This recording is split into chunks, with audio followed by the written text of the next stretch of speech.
So this week we had some things happening. So I'm going to do a little bit different of a video than I normally do. Normally I just do like one topic, sort of ranty, sort of informative, and then I end it. But this video I want to do 3 ranty video thingies and then end it. The first 2 being more about the current gaming state, and then the last one being probably just me being really mean, like really mean to certain subsect of gamers.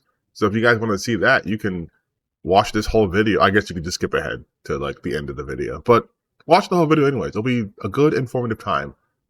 And like and subscribe and all the things. You guys say at the beginning of the video and then at the end of the video. So it really sticks with you. But let's just start this video.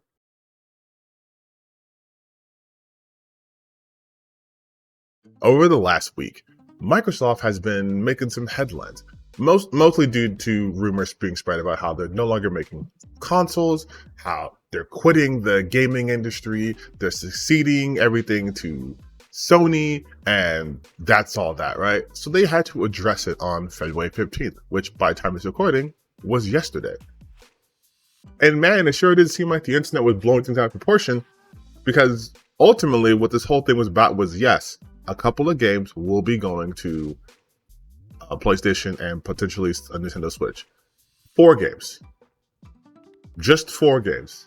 Sort of like a wait and see how this does. If it's really, lucrative, which is what most companies care about, then they'll keep doing it.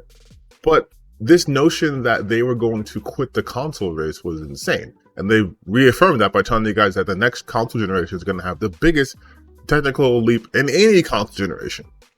Now, do I personally believe that? No, I don't really buy into marketing speech, but we kind of have to go with what they tell us, right? But I just wanted to talk about this because Phil Spencer said something in this interview that I think people miss, and it's that the age of exclusives just being on one console has really come to an end. That we're running a growing platform that is reaching more players, that our games are having as much success as possible. And I do have a fundamental belief that over the next 5 or 10 years, exclusive games that are exclusive to one piece of hardware, are going to be a smaller and smaller part of the game industry. And that's not some great insight, because if you look at the last 10 years and what the biggest games are today, it's a natural place. Whether it's one console and PC, multiple consoles, mobile console and PC, you see big games landing on. Except for Nintendo. But for Sony, I mean, hell, we have God of War on PC. I can play Horizon. Both of them. Well, after March 21st, both of them on my computer. I can play Spider-Man on my computer. I have Miles Morales on my computer. I can play the Uncharted series. I can play the Last of Us series on my computer. PC is also not a console. So the whole idea of being a console exclusive doesn't really hold water anymore, especially because you can play games on your computer, on your phones, on your tablets, on whatever. It's how we've evolved. And given the current state of gaming industry, a lot of game companies are going to have to go multi-platform, which I think is better for us, the consumer, which is really, truly all I care about. I don't give a damn about these companies. I don't have loyalty to Xbox, PlayStation, Nintendo, or any publisher. I just want good games, and I just want fun games that a lot of people can play and enjoy, so our industry, our hobbies can grow. So I think it was really weird that people blew this out of proportion. I didn't think they needed to do a whole podcast on this. It could have just been an email, literally. But hey, the information's out there. You guys can watch the full video if you want. It's only 22 minutes. It is a lot of just marketing talk, but it is an Xbox official podcast. So what do you expect? Now on to the next portion of this video. You guys remember Embracer Group, right? We love Embracer Group. We love them so... I'm kidding. I'm kidding. We do not love Embracer Group. I personally say Embracer Group more like embracing capitalism. There was a joke there. Embracer Group is bad. And this is why they're bad. They have decided that, you know what's more important than the gamers who buy our games?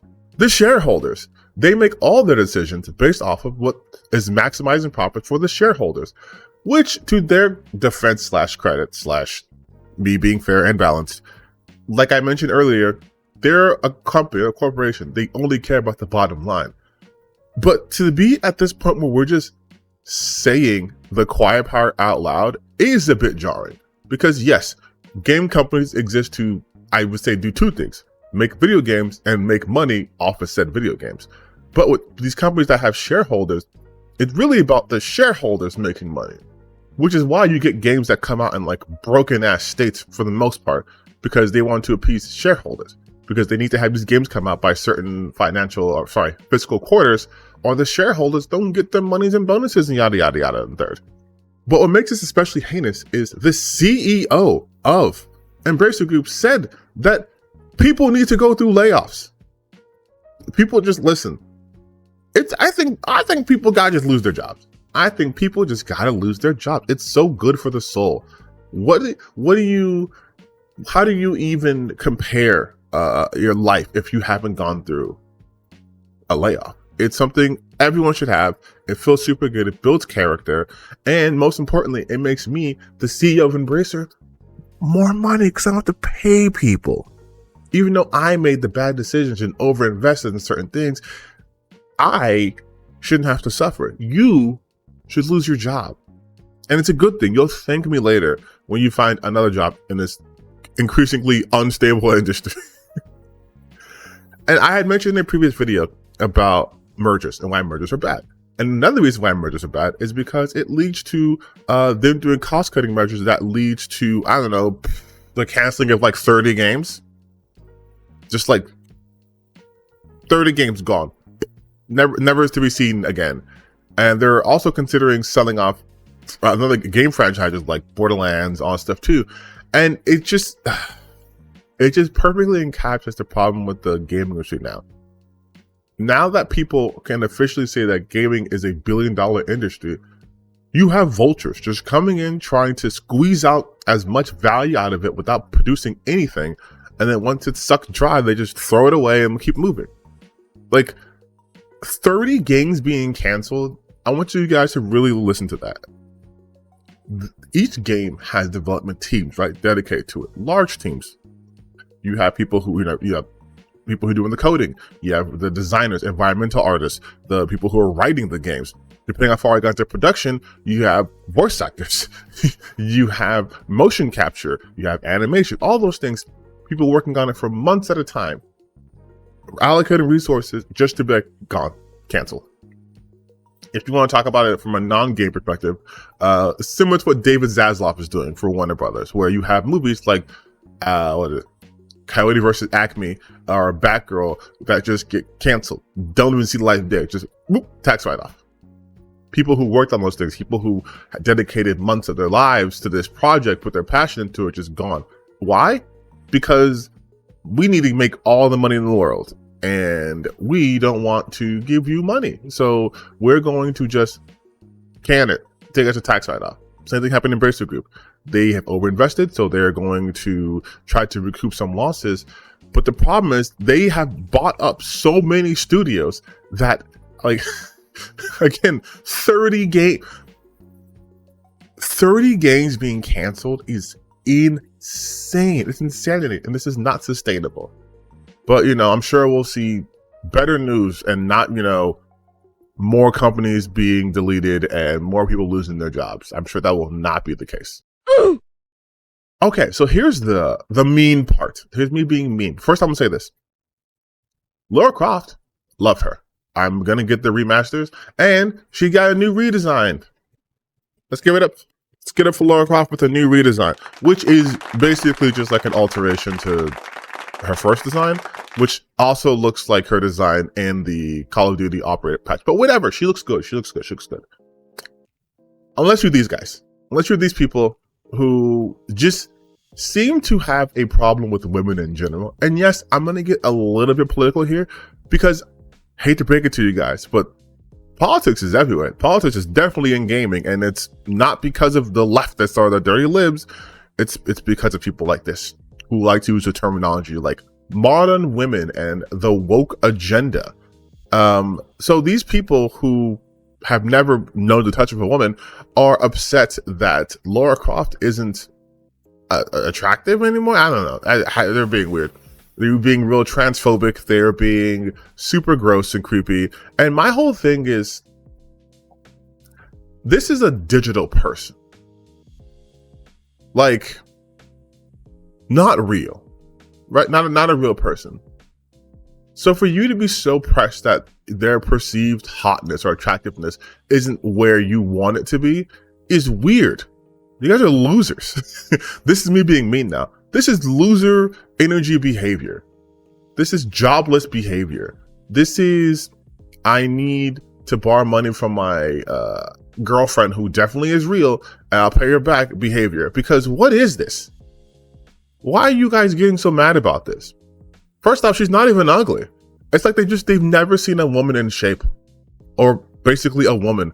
This loser fucking puts her into the Instagram filter. Remember what happened when Horizon Forbidden West came out, and those guys were like, "Oh, Halo, I can't jerk off to her. Put it through the Beautify filter and have her have makeup on it. All these things."